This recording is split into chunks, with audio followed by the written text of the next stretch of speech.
श्रावणी पर्व की ये चर्चा वेद की ऋचाओं से और वेद के सिद्धांतों से चलती है। और कल मैंने आपके बीच में जो विषय लिया था, अब वो आगे बढ़ाते हुए प्रातः काल भी मैंने विषय लिया और प्रातः काल यहां आकर रुक गया था। ओम वाक वाक स्मरण आया?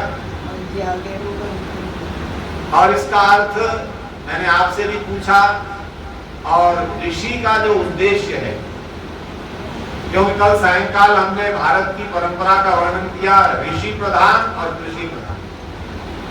और ऋषियों की उस परंपरा को जब महर्षि जी ने व्यक्त किया तो एक बड़ा स्पष्ट जो प्रसिद्ध वाक्य है, ऋषि जी कहते थे ब्रह्मा से लेकर जैमिनी पर्यंत। और अब हम कहते हैं ब्रह्मा से लेकर महर्षि दयानंद पर्यंत। ठीक, उस ऋषि परंपरा ने हमें जो ज्ञान का प्रकाश दिया, उस ऋषि परंपरा ने हमारी जिज्ञासाओं का समाधान दिया, उस ऋषि परंपरा ने हर उस विषय को जो प्रत्येक मनुष्य कहीं भी रहता हो, भारत में, अन्य देशों में, अन्य द्वीपों में, उसके भी अंदर जो प्रश्न उठते हैं उनका समाधान यदि कहीं मिलता है तो ऋषि साहित्य में मिलता है। कोई प्रश्न लिख करके लाएंगे, कल आपसे कहा था जमा कर दीजिएगा, कोई नहीं लाए। देखो, दो ही स्थितियों में प्रश्न नहीं उठते, या तो सब कुछ जानते हैं, सर्वज्ञ को प्रश्न नहीं उठते, और या फिर जो सुनाने वाला है उसकी बात में कोई रुचि न हो तब भी प्रश्न नहीं। हाँ, वो आया पूछना बिल्कुल नहीं, लिख के देना, यहाँ व्यवस्था बिगाड़नी बिल्कुल नहीं। हाँ, खड़े होकर के माइक लेके प्रश्न करने का सत्र अलग चलाएं। अभी तो लिख करके दे दीजिएगा, कागज पन्ना ले लीजिए, आइए। प्रश्न है कि वाणी एक है, ऋषि जी संध्या में कह रहे हैं ओम वाक वाक। मुझे बोलने की शक्ति मिली है, पर ये वाणी कैसे बनेगी? यहां से आगे बढ़े, ये वाणी कैसे बनेगी? इसी वाणी को जीवन का सार कहा गया। आपको छांदोग्य उपनिषद के ऋषि के पास ले चलता। हमारी जो वेद के ऋचाओं में सूत्रात्मक उपदेश है ना, उनका सरलीकरण करते करते हमारे ऋषियों ने साहित्य दिया। वेद की ऋचाएं सूत्रात्मक है, उन सूत्रों की व्याख्या, पहली व्याख्या किसमें है? ब्राह्मण ग्रंथों में, दूसरी व्याख्या आरण्य ग्रंथों में, उसके आगे चले तो उपनिषदों में। उपनिषदों में कथाओं के माध्यम से गूढ़ आध्यात्मिक और जगत दोनों प्रकार का ज्ञान दिया। जगत का ज्ञान और जगत नियंता का ज्ञान, हमारी यात्रा का ज्ञान, हम किस लिए संसार में हैं, क्यों हमारा जीवन है, इसका क्या उद्देश्य है, ये सब प्रश्नों का उत्तर उपनिषदों में। एक बात और निवेदन कर दूं, कुछ नए श्रोता भी होंगे, आप में से कोई ऐसे भी हैं जो पहली बार, कोई एक आध तो ऐसा होना चाहिए ना हर श्रावणी पर्व पर, यदि पहली बार आपका प्रचार पत्र आया, आपके पंडित जी आए, आपके अधिकारी आए और मेरा मन किया कि आर्य समाज आऊं, ऐसा कोई है क्या? सुने सुनाओ को सुना रहे हैं, जो सुने सुना रहे हैं उनको ही सुना रहे हैं, वर्षों से सुना रहे हैं। पर क्या कोई ऐसी बहन, ऐसा भाई है नहीं बोले जी पहली बार मेरे पड़ोसी ने कहा मैं आया? अच्छा, अगर नहीं आया ना तो आज विचार करके जाना है। अभी कल का दिन भी है, परसों का भी है। अपने कुछ फोन खटकाइएगा, और कब खटवाएंगे? जब आपको लगे कि कुछ मिल रहा है, नया कुछ मिल रहा है तो आप कहेंगे, नहीं तो सब चल रहा है, तो कथा चलती रहती है। आप कुछ फोन करिएगा कि आर्य समाज के लोग हमारे जीवन के लिए, राष्ट्र के लिए, धर्म के लिए, संस्कृति के लिए, संस्कारों के लिए, जीवनचर्या के लिए कुछ बताते हैं, और वो कुछ ग्रहणीय होता है तो आप फोन करिएगा और कल बताइएगा हाँ जी मैं पहली बार आया।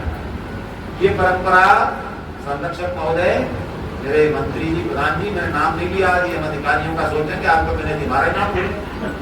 बड़े ऊर्जावान प्रधान है आदर्श सरला जी, हमारे बड़े ऊर्जावान मंत्री हैं। आज कोषाध्यक्ष जी बैठे हैं अंदर,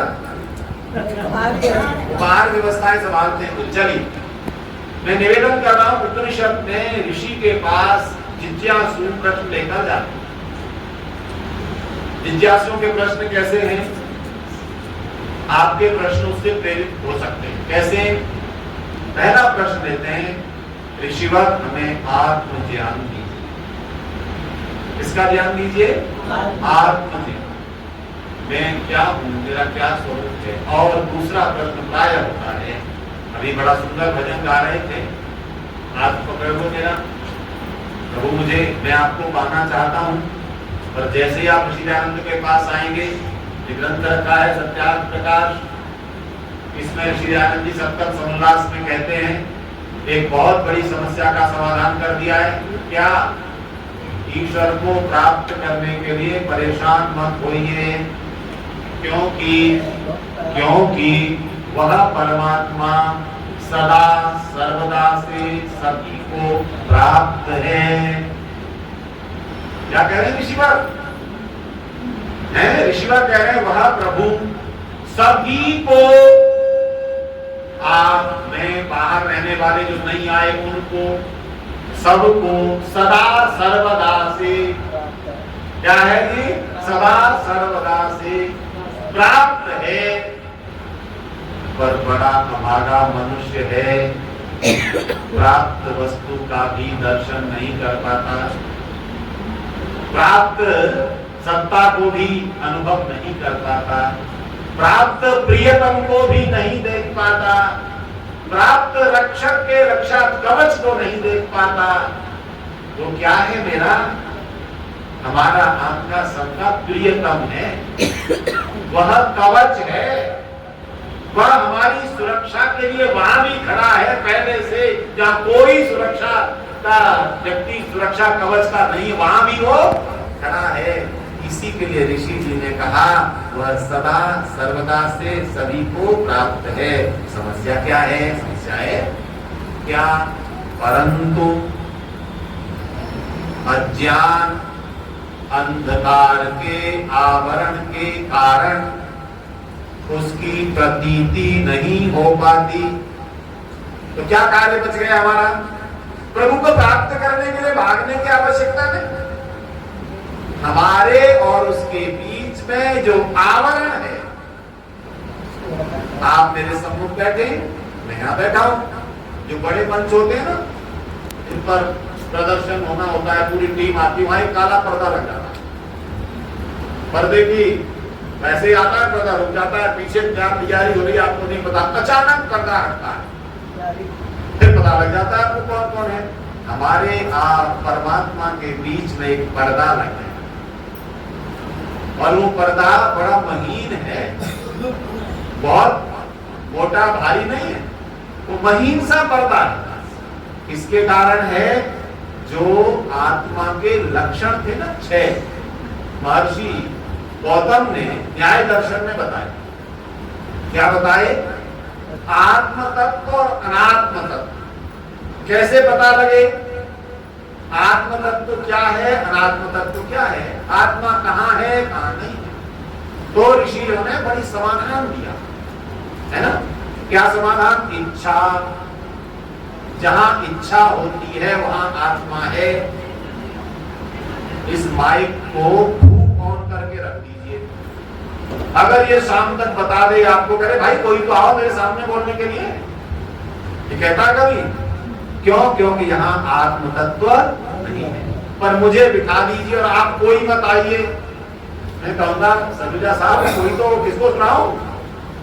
तो बोलने की इच्छा, सुनने की इच्छा, खाने की इच्छा, चलने की इच्छा, हंसने की इच्छा, रोने की इच्छा है जी, ये सब खाने की इच्छा, ये सब किसको हो रही है? आत्मा। ठीक है, तो कहाँ क्या बताना? आत्म तत्व तो वहां है जहां इच्छा। दूसरा, जहां पर प्रतिकूल होने पर द्वेष है। मेरे अनुकूल है तो सब अच्छा है, जैसे प्रतिकूल होता है, भोजन प्रतिकूल हटाओ, है? किसी व्यक्ति से व्यवहार में प्रतिकूलता हो रहा है, क्यों मेरे सामने आ जाते हैं? ये द्वेष अर्थात क्रोध किस पर हो रहा है? प्रतिकूल पर।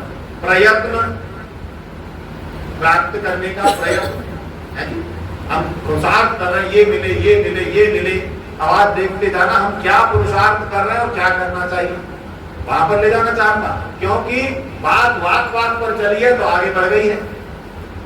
इच्छा, द्वेष, प्रयत्न, सुख, सुखानुभूति किसको होती है? आत्मा। आप किसी अन्य पशु पक्षी से भी प्रेम करते हैं, हाथ सहलाते हैं, वो आपके निकट आता है। महर्षि दयानंद जी के शिष्य स्वामी श्रद्धानंद जी, स्वामी श्रद्धानंद जी ने एक घटना विंध्याचल जो है, विंध्याचल है बने, वहां की लिखी। एक सन्यासी के पास प्रतिदिन एक शेर आता था और उनके चरणों में बैठ जाता था। वे उस पर हाथ फिराते थे, थोड़ी देर बैठकर चला जाता था। ये बात किसी ने, मुंशीराम एडवोकेट थे, स्वामी श्रद्धानंद नहीं थे, वाराणसी में प्रैक्टिस कर रहे थे, वहां किसी ने बताया ऐसे स्वामी जी हैं। मुंशीराम जी को विश्वास नहीं हुआ, पढ़े लिखे विद्वान व्यक्ति थे, बैरिस्टर थे, बोले ऐसा हो ही नहीं सकता, क्यों नहीं हो सकता? अरे हिंसक शेर आए बैठ जाए और चला जाए, ऐसा कैसे सकता है? लोगों ने कहा जी है। बोले मैं देखना चाहूंगा। सुबह 3:30 बजे उनकी कुटिया के थोड़ी पास में पेड़ पौधों की झाड़ियों के पीछे छुपकर बैठ गए, जहाँ सन्यासी बैठे थे, साधना करने लगे। साधना की उन्होंने, साधना से उठे, क्या देखते हैं? शेर चला आ रहा है कुटिया के पास, उनके चरणों में बैठ जाता है, सिर रख देता है और सिर पर हाथ मिलाते हैं। मुंशी राम जी आश्चर्यचकित देख रहे हैं कि ये क्या हो रहा है।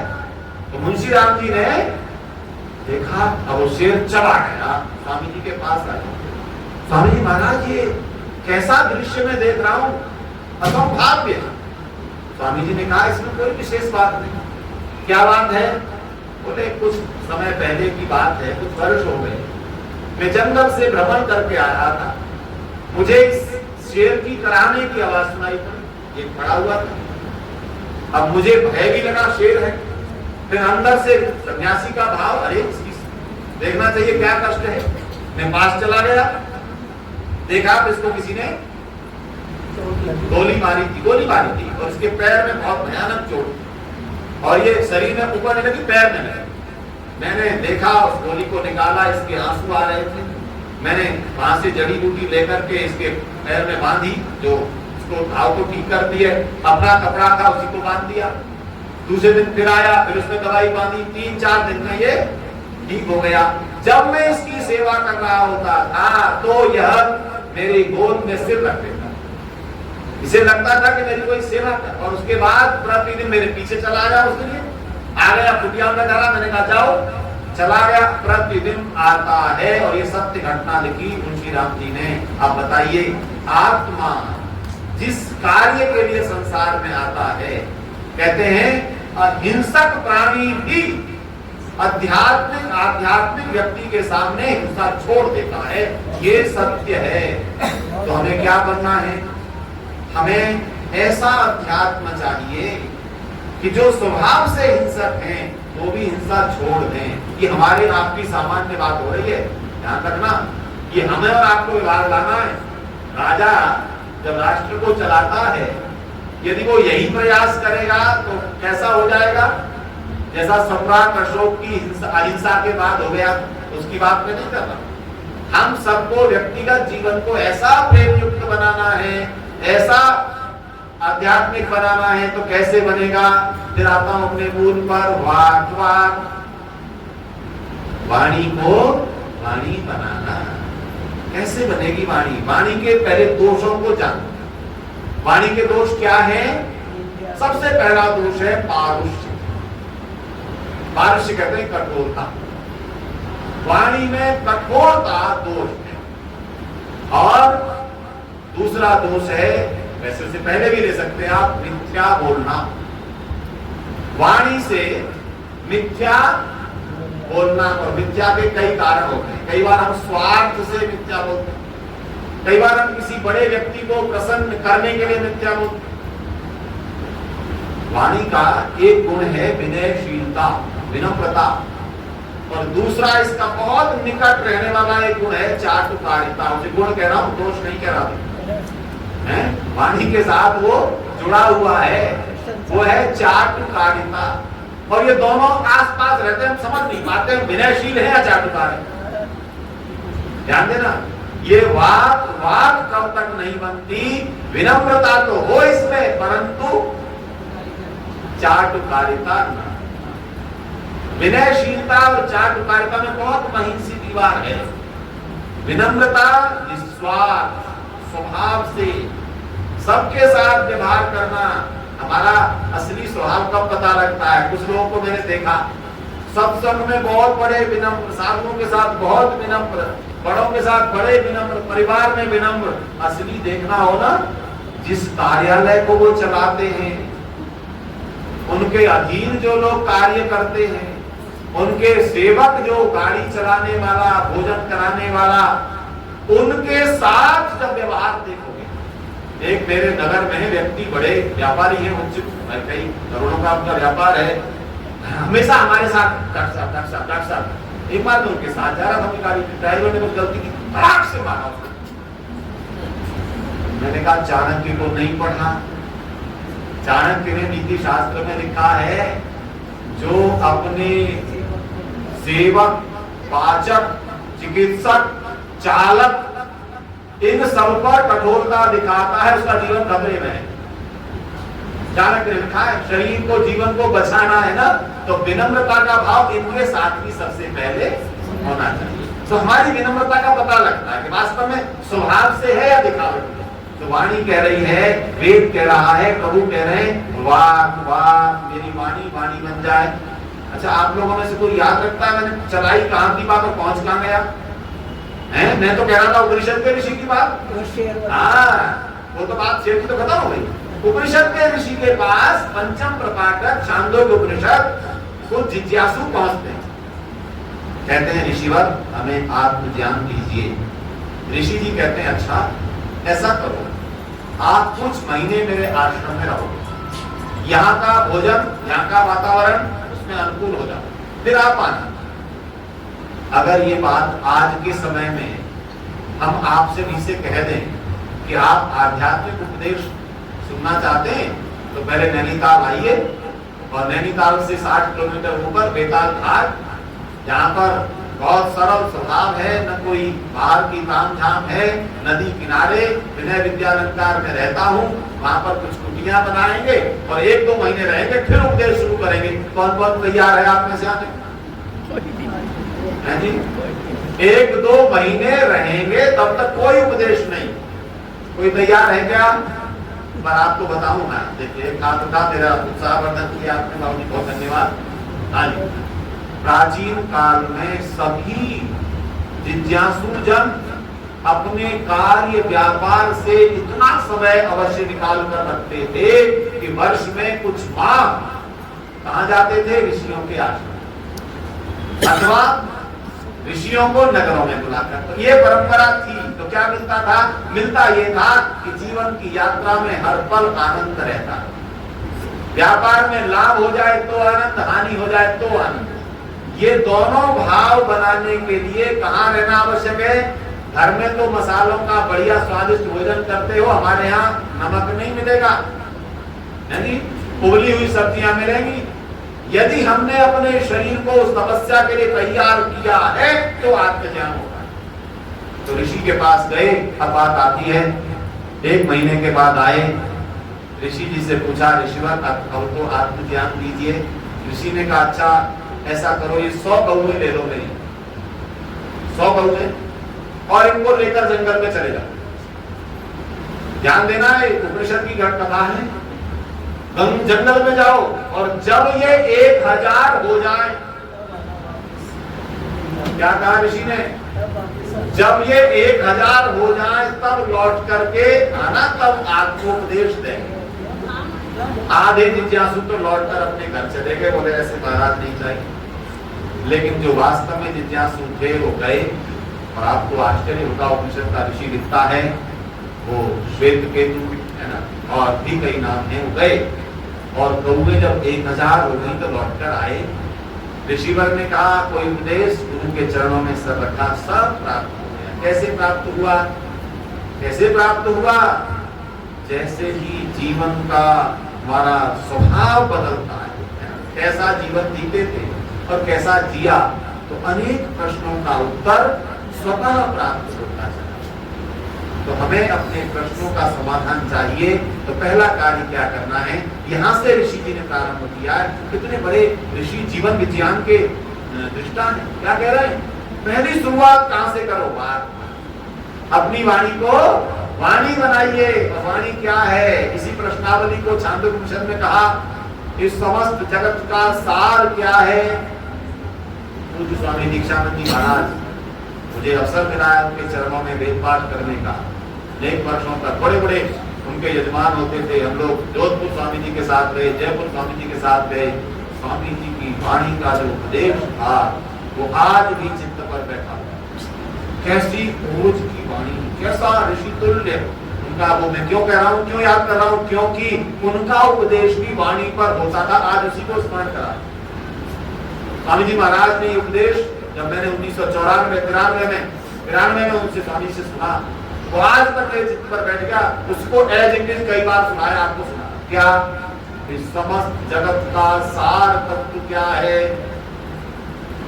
क्या सार है, तो उत्तर दिया, इस पंच महाभूत पृथ्वी जल अग्नि वायु आकाश, इनका सार तत्व उपनिषद का ऋषि कहता है आप। थोड़ा गंभीर हो जाना, इस पंच महाभूतों से बने हुए जगत का सार तत्व उपनिषद के ऋषि की शैली है आप। आप का एक अर्थ होता है जल, और दूसरा अर्थ क्या होता है, थोड़ा सतर्क होकर बैठना। आपनोति व्यापनोति यत् जगत सर्वम, जो समस्त जगत में व्याप्त है वह आप परमपिता परमात्मा है। और जल भी समस्त जहां जहां सृष्टि है, उत्पत्ति है, ध्यान देना, जहां जहां उत्पत्ति है वहां जल है। वो जल नहीं है तो किसी की उत्पत्ति ही नहीं हो सकती। आप विचार कीजिए, रिजल्ट जो हमारे हैं वहां कुछ भी पैदा होता है क्या, चांद पे भी खोज की। इसीलिए हम क्या कहते हैं, जब लकड़ी भी जलती है तो हम क्या कहते हैं, जल गया। क्या कहते हैं, उसमें से जो जल था वो गया। जल गया का अर्थ, इसमें जो जल तत्व था वो गया। इसलिए कहते हैं जल गया। जल था, सूखी लकड़ी में भी जल था, बिल्कुल सूखी शुष्क, उसमें भी जल है। इसलिए कहा भूतानां सारा किम, ऋषि ने कहा भूतानां सारा आप, अर्थात जल। अगला अपाम सारा किम, जल की जो स्वरूप है, कितने स्वरूपों में जल है आपके यहाँ, नदी में, सागर में, बादलों में, मेघ में। आप सोचिए कितने जल कण पहले से विद्यमान थे। इस बार जब वृष्टि हो रही है, आप कहां से आया वो जल, सब वाष्प बन करके वाष्प कणों में विराजमान रहता है। तो जहां जहां जल है उसका सार क्या है, शरीर में भी जल है 70%। अभी आता हूं वहां पर, शरीर पर तो पहुंचने से पहले थोड़ी यात्रा करते हैं। अपाम सारा किम, जल का सार तत्व क्या है, ऋषि ने उपदेश दिया अपाम सारा वनस्पतयः, जल का सार तत्व जो उत्पन्न होता है वो कुछ वनस्पतियां, ठीक है जी, वनस्पतियां। वनस्पतीनां सारा किम, वनस्पतियां तो बहुत हैं। आप जाइए, आप भारत के जंगल देखते हैं, अन्य देशों के जंगल, आप में से कितने लोग गए होंगे।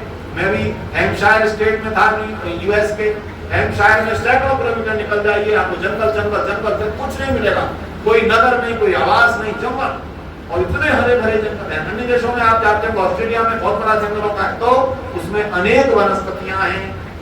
उसमें वनस्पतियां जीवन को देने वाली भी है और नष्ट करने वाली भी। ऋषि दयानंद जी महाराज जब गंगोत्री से यात्रा कर रहे थे, ऊखी मठ वगैरह गए थे, गंगोत्री पहुंचे, ऊखी मठ गए, वहां पर किसी फल पर वृक्ष लगा, वृक्ष पर फल लगा था, भूख लगी थी, वो उन्होंने वृक्ष से तोड़कर फल थोड़ा सा सेवन कर ही रहे थे। कोई जंगल में रहने वाले, अरे महाराज इसको मत करना, क्योंकि ये तो कुछ पल में ही प्राणांत कर देगा। तो वनस्पतियां तो हमारी अच्छे रस वाली भी है और विष वाली भी है। वनस्पति नाम सारा किम, उपनिषद का ऋषि कहता है वनस्पतियों का सार क्या है? उत्तर मिला औषधयः। औषधि, औषधि का क्या अर्थ है जी? आप सतर्क बैठे, औषधि का अर्थ क्या है? अरे बोल दो जो समाज में चल रहा है। रोग विनाशक, रोग विनाशक दवाई, यही धारणा है ना, यही धारणा है। औषधियां अर्थात मेडिसिन, दवाइयां। तो अपने सब जो अधूरा ज्ञान हमको दिया जा रहा है उसको सही करना है। औषधि केवल रोग विनाशक नहीं है। उपनिषद का ऋषि क्या कह रहा है? औषधि नाम सारः किम, यहां पता लग जाएगा। औषधियों का सार क्या है? उत्तर मिला इदम शरीरम,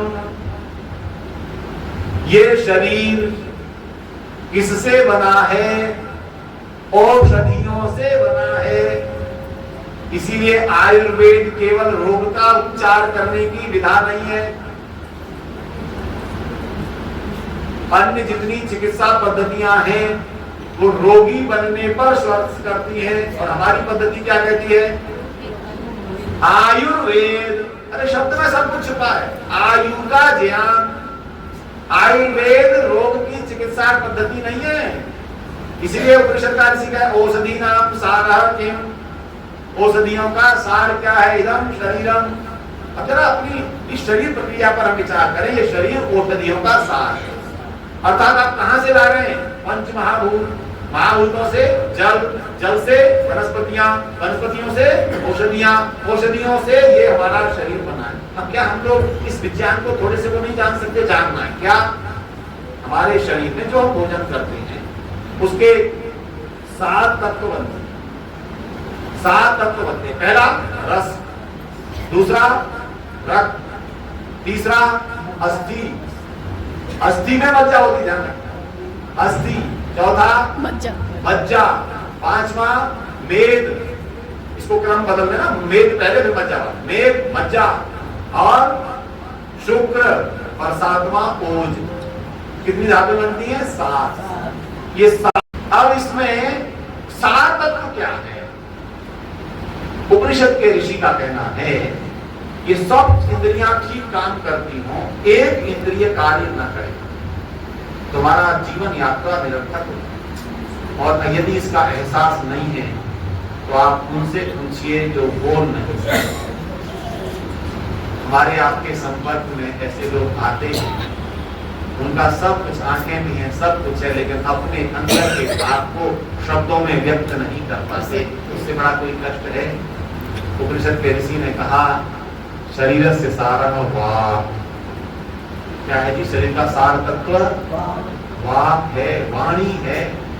और इस वाणी को वाणिज्य बनाने के लिए ऋषि की पहली संध्या में पहली प्रार्थना कर रहे हैं, हे प्रभु मेरी वाणी कर, क्योंकि मैं बोलता तो बहुत, उसमें कितना सार होता है। क्योंकि अगला प्रश्न यही आएगा, शरीर का सार तत्व वाणी है, पर वाचः सारः किम, इस वाणी को वाणी कैसे बनाना? हम भोजन करते हैं स्वस्थ रहने के लिए, हम व्यायाम करते हैं। विद्यार्थी काल में पहलवानों को देखकर बड़े खुश होते थे, बताओ जी मैं आपके जैसा कैसे बन सकता हूँ। वो कहते थे 500 दंड लगाओ। हम लोग गुरुकुल में पढ़ते थे तो बहुत कोशिश की, 100 लगाने में गिर पड़ते थे। फिर अभ्यास किया 110, 120, और एक समय ऐसा आया कि हम 500 दंड एक सांस में लगा देते थे। कैसे आया? बलवान को देखकर प्रयास किया हमने। तो ऐसे ही धनवान को देखकर प्रयास करते हैं। जब मैं 10वीं में पढ़ता था, मेरे घर में एक मेरे बड़े भाई की पुस्तक पढ़ी, धन कमाने के 300 तरीके। मुझे याद है 1984-85 की, धन कमाने के 300 तरीके। आप मार्केट में बच्चे, आजकल मोबाइल और नेट तो था नहीं, पुस्तकों पर ही डिपेंड रहते थे।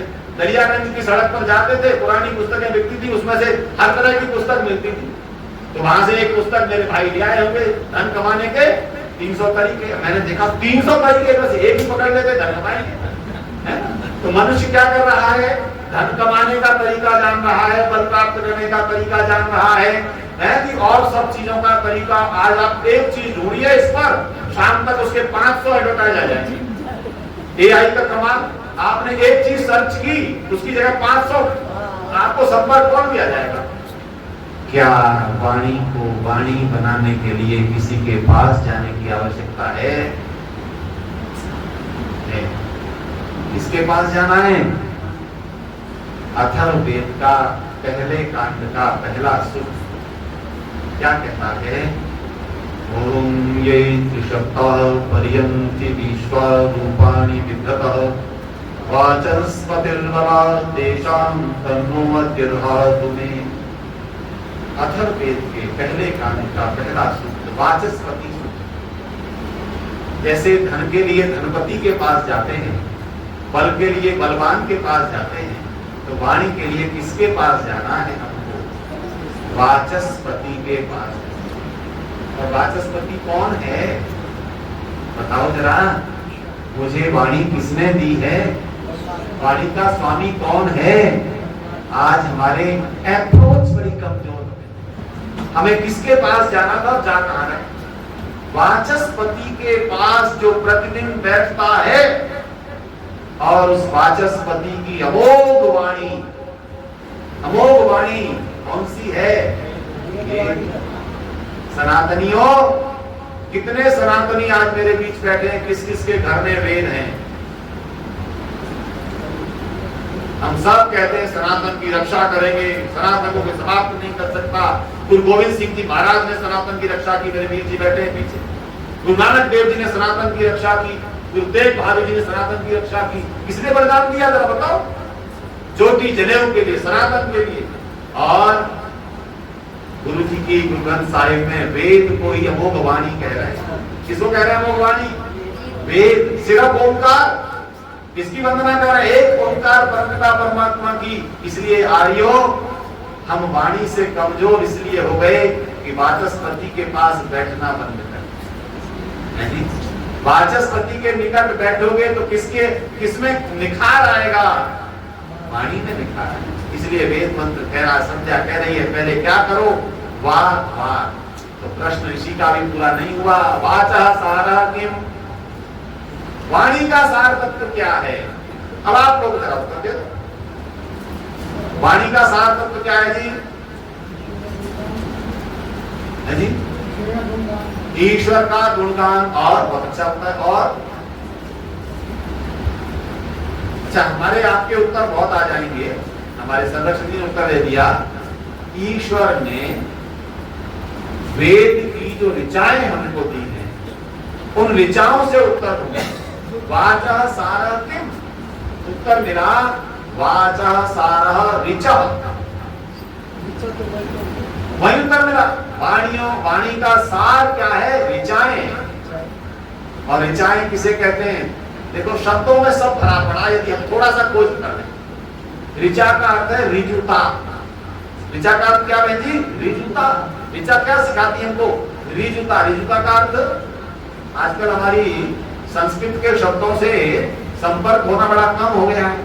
भारत सरकार को चिंता हुई, उन्होंने भी एक आदेश निकाला टीवी चैनलों को कि आप जो हिंदी के नाम पर पंजीकरण कराते हो और हिंदी के 10% शब्दों का प्रयोग करते हो, 90% में कहीं से उर्दू ले आते हो, अरबी ले आते हो, अंग्रेजी ले आते हो, कहीं और ले आते हो, हिंदी का प्रयोग करो। ये आदेश निकाला भारत सरकार ने। बड़े चिंतन होता है इस पर। हमें शब्दों का ही नहीं पता। ऋजुता का अर्थ क्या है जी? वाणी का सार है ऋचा। ऋजुता का मतलब है सरलता। मेरे व्यवहार में जब ऋचाओं के साथ मेरा संपर्क होगा, जब मैं रोज बोलूंगा ओम अग्निमीणे पुरोहितम यज्ञस्य देव मृत्युजम होतारम रत्नधातनम, ऋग्वेद का पहला मंत्र। जब मंत्रोच्चारण हमारे घरों में होगा तो क्या होगा? ऋजुता आएगी। मंत्रोच्चारण से हमारी दिनचर्या प्रारंभ होती थी। प्रातरंद्रम, अब हम उनको भूल गए। तो समस्या क्यों आ रही है? हमारी वाणी क्यों वाणी नहीं बन पा रही? क्योंकि ऋचाओं का पाठ। आपको कितना सुखद आश्चर्य होना चाहिए, अकेले आर्यावर्त की संस्कृति के मूल जो वेद है, इनमें जिन शब्दों का प्रयोग किया जाता है। आजकल एक बड़ा अभियान चल रहा है, आपको सतर्क रहना। क्या अभियान चल रहा है? संस्कृत प्राचीन भाषा नहीं है। संस्कृत से पहले की तो अनेक भाषाएं हैं। हमारे मेरे कॉलेज में जहाँ मैं प्रिंसिपल हूँ, एक हमारे इकोनॉमिक्स के टीचर मेरे पास आए, बोले जी आपकी संस्कृत वाली मैडम पढ़ाती हैं सर कि संस्कृत सबसे प्राचीन भाषा है। नहीं, उससे पहले तो प्राकृत है, पाली है। अच्छा, मैंने कहा एक बताओ ओल्डेस्ट बुक ऑफ वर्ल्ड कौन सी है? विश्व की सबसे पुरानी पुस्तक ऋग्वेद है। केवल भारत नहीं मानता, सारा विश्व मानता है ऋग्वेद की ऋचाएं। मैंने इतना ही पूछा, मैंने कहा बोले जी ये ऐसा है नहीं, प्रमाणित नहीं। मैंने कहा क्यों? इससे पहले तो प्राकृत है, पाली है। क्यों? मैंने कहा संस्कृत के दो रूप हैं, एक वैदिक संस्कृत है, एक लौकिक संस्कृत है। तो वैदिक संस्कृत ज्यादा महान है, प्राचीन है, सबसे पहली भाषा है। लौकिक संस्कृत का मतलब वाल्मीकि के द्वारा लिखा गया रामायण महाकाव्य, वहां से शुरू होता है। तो वेद और लोक दोनों एक होते हैं। तो मैं निवेदन कर रहा हूं, ऋचाओं का सार क्या है? आ गया, ऋचाओं का सार क्या है? ऋचा का अर्थ है सर, चार वेदों में जो ऋचाएं हैं इनका सार क्या होता है? मिला साम। साम जो साम वेद है ना हमारा, साम वेद को ऋचाओं का सार तत्व कहा गया। सामना सारा किम, साम वेद का सार तत्व क्या है? तो ये जो मेरे देव आर्य बैठे हैं ये जानते हैं साम वेद का उपवेद है गंधर्व वेद, और गंधर्व वेद से ही संगीत उत्पन्न होता है। तो हमारी वाणी कैसी हो जाए? अब याद आ रहा, हमारी वाणी में मधुरता ऐसी प्रवाहित हो, रस बन करके मेरे सामान्य शब्द भी संगीतमय होते जाए। सामवेद में कहा है गायत प्रगायत विगायत समगायत। हे संसार के लोगों आप गाओ, है जी, है ना? इसीलिए कहा जाता है बाहर मंच पर नहीं गा सकते तो कम से कम क्या कहा जाता है? Bathroom singer. तो है जी, एक उपाधि मिलती थी। अपने घर में तो गाओ, पर गाएगा कौन? ध्यान देना, गाने के लिए सबसे पहली आवश्यकता है सरस होना। क्या होना? सरस होना। और मेरे व्यवहार में सरसता नहीं है ना, तो मैं साम के निकट नहीं पहुंच सकता। क्या हम सब अपने थोड़े सा परिवर्तन करके, समस्या क्या है हमारी? हम अपना एटीट्यूड रखते हैं, है ना? हम जिस पद पर हैं वो कैसे पता चलेगा? सरस हो जाएंगे तो आप सोचिएगा जहां जहां आप कार्य करते हैं। हमारे उत्तराखंड में अगर आप लोग थोड़ा समाचार पढ़ते हो तो छात्र संघ के चुनाव होते हैं। मैं ऐसे कॉलेज का प्रिंसिपल रहा, 16,000 बच्चे, और 16,000 बच्चों का छात्र संघ चुनाव होता है। वो लगातार नई नई योजनाएं लेकर और बच्चों के सामने उद्दंडता ये सब करते थे। मैं बड़े प्यार से उनके बीच पहुंचा था। एक बार एक लड़का पिस्टल लेकर के जा रहा है कॉलेज, मैंने पकड़ा, बेटा इधर किस पर चलाएगा? बोला गुरुजी नहीं बस मैंने कहा नहीं किस पर चलाएगा? इस कॉलेज में कोई आतंकवादी है? बोले नहीं। कोई पाकिस्तानी है? बोले नहीं। क्यों लिए घूम रहा है? भय बनाना चाहता है। आधा घंटे बिठाया, बातचीत की, पानी पानी हो गया। बोले गुरुजी आगे नहीं ला पाता। ऐसा सरस होकर के आप हम व्यवहार तो करें समाज में। तो वाणी का गुण जो आया किससे मिला? साम से मिला। और साम में कौन घुसेगा? जो परमात्मा के निकट पहुंचेगा। सामना सारा किम, पूज्य स्वामी जी का वही तेज याद आ रहा। अगर आप लोग सीधे बैठ जाइए, आप सब आंख बंद कीजिए, गहरा श्वास लीजिए, मेरे साथ जुड़ जाइए।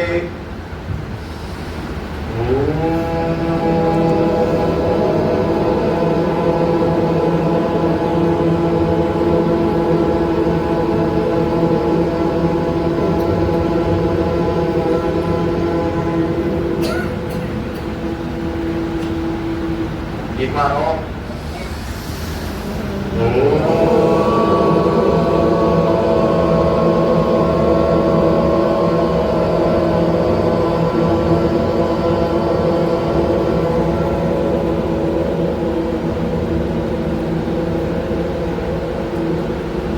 पूरा गहरा श्वास लेकर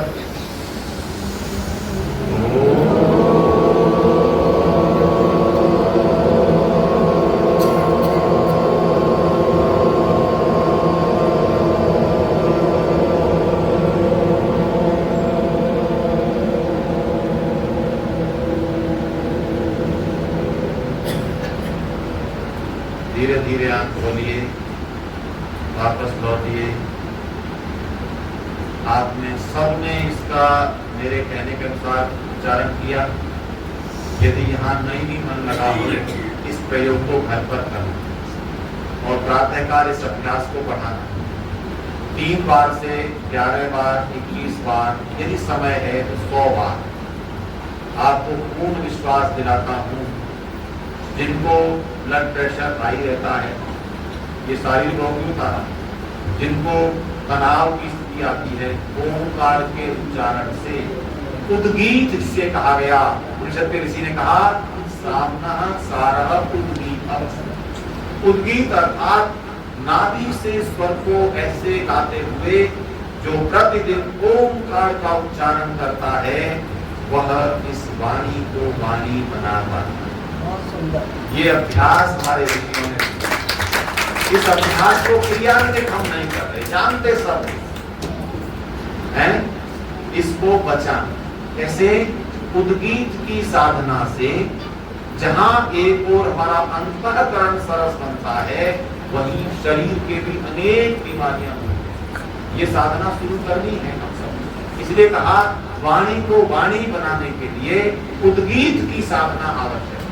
और उद्गीत की साधना हमको वाक तक पहुंचाती है।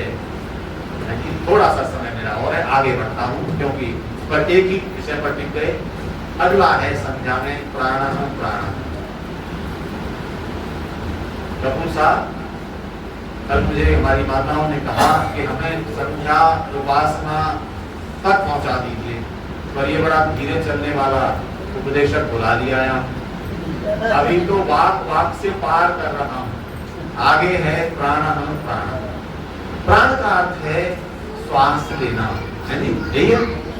सुबह हमने अथर्ववेद के मंत्रों का पाठ किया था हमारे ब्रह्मचारियों ने। उसमें प्राण सूक्त के कुछ मंत्र आए और वहां कहा था नमो प्राणाय यस्मिन् वसि सर्वं प्रतिष्ठितम्। हम उस प्राण को नमन करें। प्राण क्या है? श्वास लेना प्राण है। हम सब श्वास ले रहे, प्राण नहीं ले रहे।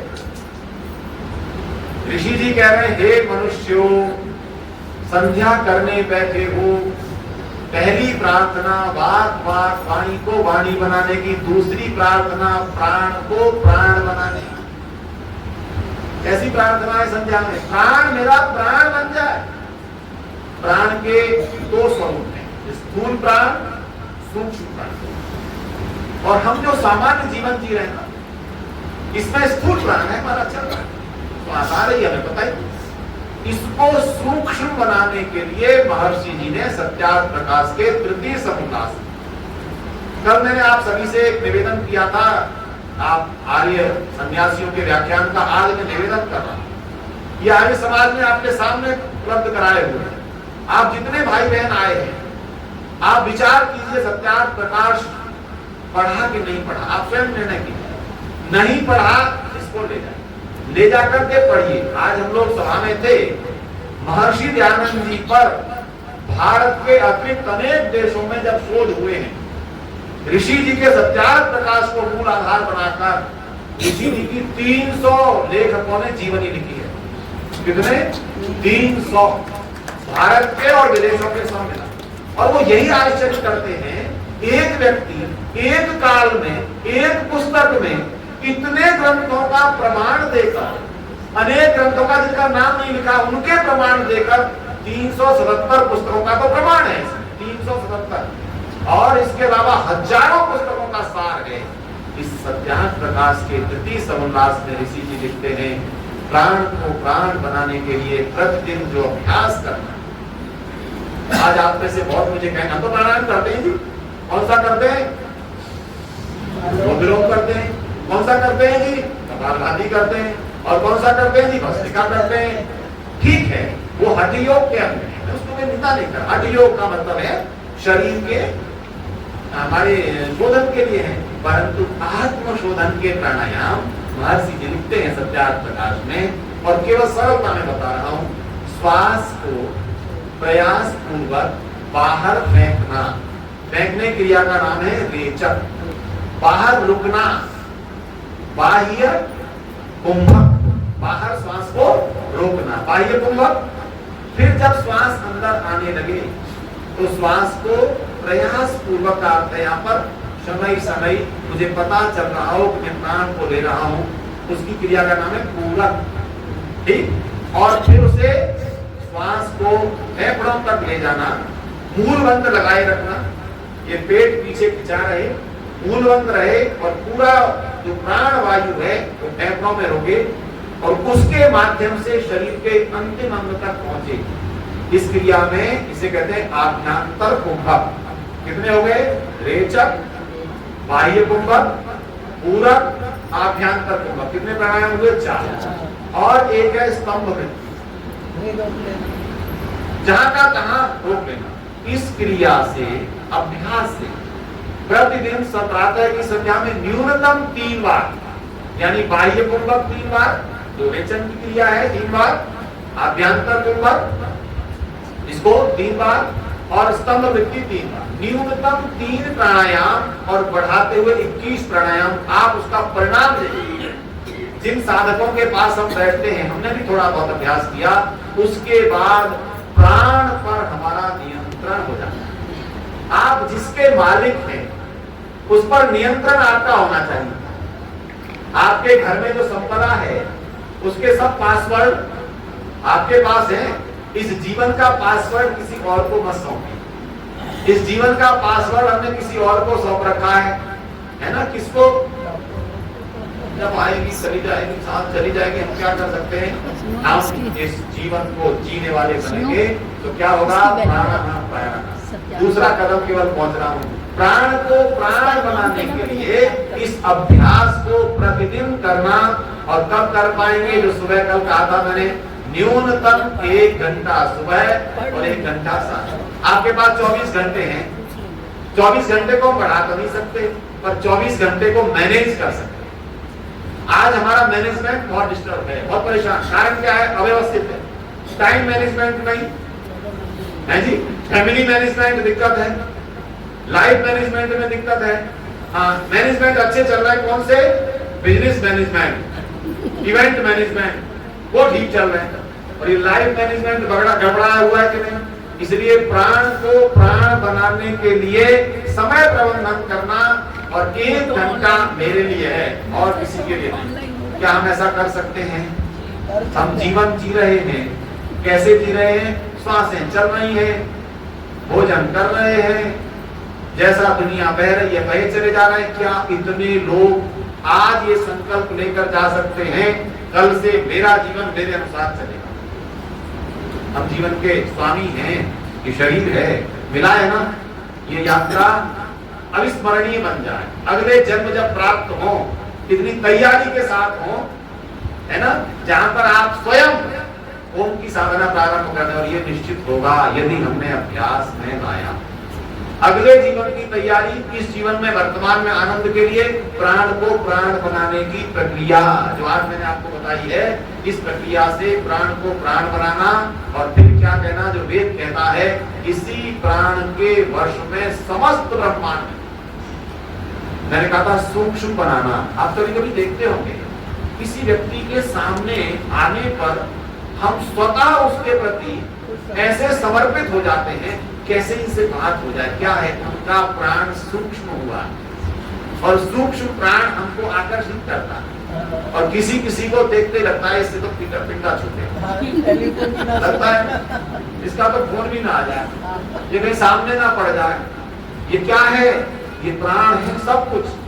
जिस प्राण के साथ हमारा तारतम्य है, और यदि हम अंतःकरण के साथ जीते हैं, ध्यान दीजिएगा, जब हम इस संध्या के पहले स्टेप पर, पहले ही क्रिया पर रुके और वहां विचार करें, मैं वाणी की साधना कर रहा हूं प्रभु, मैंने जो कहा था कठोरता न आए, पारुष्य न आए, मिथ्या न आए, बिना बात की प्रशंसा झूठी न करने लगूं, उनसे कुछ नहीं मिलने वाला। मैं आपको बताऊं, जापान का एक संत ताओ से कुछ नाम था, उसके पास जब कोई आकर के प्रशंसा करता, उसकी प्रशंसा करता, आप ऐसे हैं, वो कहता आप गलत जगह आ गए, ये जो बातें आप कह रहे हो मेरे लिए नहीं है, किसी और के लिए होंगी। नहीं जी, आपके लिए, मेरे लिए नहीं, मेरे अंदर ये गुण है ही नहीं जो आप कह रहे हैं। आदमी आश्चर्य में पड़ता, मैंने तो इन्हीं के विषय में सुना था, बड़े सरल हैं, बड़े विद्वान हैं, बड़े चिंतक हैं, बड़े मनीषी हैं। जब कल हमारे अरोड़ा की परिचय दे रहे थे डॉक्टर विनय विद्यालंकार जी, बड़े विद्वान हैं, तो मैं अंदर से सोच रहा था क्यों झूठ बोल रहे हो भाई साहब।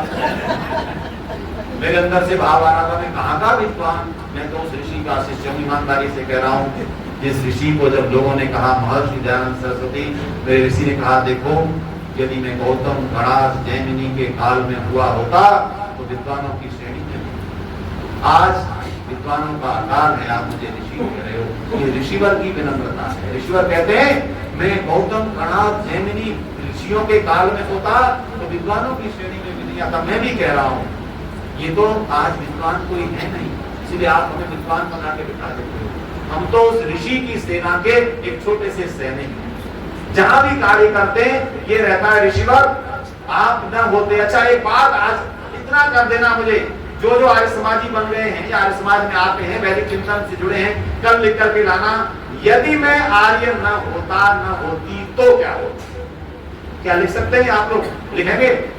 यदि आर्य न होता नहीं होती तो, थोड़ा सा हिंट दे दे रहा हूं, ठगिए समाज में ठग रहे हैं जी, ज्योतिष के नाम पर हाथ देकर आपके भविष्य बता रहे हैं, कुंडलियां बनाकर काल सर्प योग बता दे रहे हैं, 8 वर्ष में बड़ा मृत्यु का योग है बता दे रहे हैं। ऋषि जी ने सत्यार्थ प्रकाश में सबकी बकिया उठेगी। ऋषि जी ने कहा है बच्चे का जन्म हुआ, कुंडली बनाई, पंडित जी ने बताया बहुत उत्तम आत्मा आई है, ये तो आपके परिवार के कुल का नक्षत्र बनकर के उभरेगा, इसमें जीवन में इतनी उच्च शिक्षा है, इतना है, बताते रहे। अब थोड़ा सा भावुक वातावरण बनाया, ऋषि लिखते हैं, मैं अपने नहीं कह रहा, भावुक वातावरण बनाया। आप यजमान बिल्कुल आ गया, लेकिन यजमान एक समस्या है। क्या समस्या है? इसकी 8 वर्ष की आयु में एक बड़ा दुख योग। क्या योग है? इसकी मृत्यु संभव है ना। ऋषि जी लिखते हैं अब पूरा परिवार शाम, वंशी क्या होगा? देखिए मैं थोड़ा सा विचार करता हूं, इसका समाधान है। क्या समाधान है? इतने आभूषण, इतना सोने की व्यवस्था, इतना अनाज, इतना वस्त्र, फिर धीरे धीरे कम कीमत की चीजें आ गई, इतने फल, ये व्यवस्था करो, मैं अनुष्ठान करूंगा। ऋषि जी लिखते हैं, फिर पंडित जी कह रहे हैं ज्योतिष वाले, उसके बाद मेरा प्रयास है जी, बाकी तो प्रभु की इच्छा है, क्योंकि पंडित जी को खतरा अपने आप ही लग रहा है, बाई चांस ऐसा हो गया तो मैं क्या कहूंगा, मैंने पूरा प्रयास किया। ये सारा पाखंड फैला पड़ा था समाज। बेटी का विवाह कर दिया, छोटी सी आयु है, विधवा हो गई, अब इसका कुछ नहीं हो सकता। किसने चिंता की उन विधवाओं की? आप ऋषि जी के काल को देखिए, हजारों लाखों बेटियां जन्म से पहले विधवा हो जाती थी। आप कल्पना कर सकते हैं कैसे? जन्म से पहले, जन्म से पहले कैसे? 2 परिवारों में मां गर्भिणी है, संतान होनी है, यदि मेरा बेटा हुआ और तुम्हारी बेटी हुई तो दोनों का विवाह कर देंगे। संयोग से इसका बेटा जन्म ही नहीं ले पाया, संतान को पता लगा बीमारी से किसी कारण, और उनकी बेटी हो गई, तो ये तो निश्चय हो गया था, ये तो निश्चय हो गया था, अभी विधवा हो गई। ऐसे समाज से निकाला दयानंद ने आपको, ऐसे समाज से निकाला, अंधकार पाखंड में पड़े हुए समाज को। इसलिए लिख करके लाना, यदि मैं आर्य न होता तो मेरी क्या हालत। देखिए आर्यों की विशेष बात, नशा नहीं है जी, सत्य बोलने का प्रयास, अपना निरीक्षण स्वयं करें, हम सब कितना सत्य बोलते हैं। पाखंड में न फंसना, ज्योतिषियों के जंजाल में न फंसना। शनि के चक्कर हमारे घर पर आता है, कहता है शनि उत्तर देना सीख जाओ, समय तो हो गया मेरा। नहीं, आज के प्रवचन का वैसे नहीं हुआ। शनि वाला आया मेरे दरवाजे पर, घंटी बजाई, मैं बड़ी श्रद्धा से हानि बताओ, बोले शनि का दान। मैंने कहा इधर आओ, कुर्सी पर बैठो, आप सब करना तो यार। बैठ गया, मैं सोचा आज तो बढ़िया यजमान फंस गया। मैंने कहा ये शनि देव है ना? बोले हाँ। तो मैंने देव का अर्थ क्या होता है? देने वाला, रक्षा करने वाला, देव तो उसी कहते हैं। अच्छा, परेशान करने वाले को क्या कहते हैं? मैंने कहा बताओ, राक्षस। तो मैंने कहा शनि यदि देव है तो मेरा कुछ बिगड़ेगा नहीं, वो तो मेरे पर कृपा करेगा, और राक्षस है तो अब वो चक्कर में पड़ गया। मैं तो शनिदेव शनिदेव कर रहा था। मैंने कहा राक्षस है तो तुझे एजेंसी किसने दी? राक्षस ने, शनि ने, कि तू मुझसे ले जाएगा और वो मेरा नाम पर्ची से काट देगा। ये बता दे। अब थोड़ी देर नहीं जी बाबूजी जाने दो ना, इधर सुन, अब बता तू अपना नाम और आधार। ये काम हर सनातनी करने लग जाए। पहली बात तो आपकी गलियों में घूमने वाले 70-80% सनातनी है ही नहीं, विधर्मी है, तैयारी करते रहते हैं आपके पास आपके भावनाओं का दोहन करने के लिए। आर्य समाजी हो, इन सबसे बचते हो कि नहीं? बचते हो ना? तो कितनी बुरी बातों से बचाने का काम ऋषि ने किया। तो इसलिए प्राण को सूक्ष्म करिए, प्राण को शक्तिशाली बनाइए। ओम प्राणा प्राणा अस्तु। ओम ओम ओम।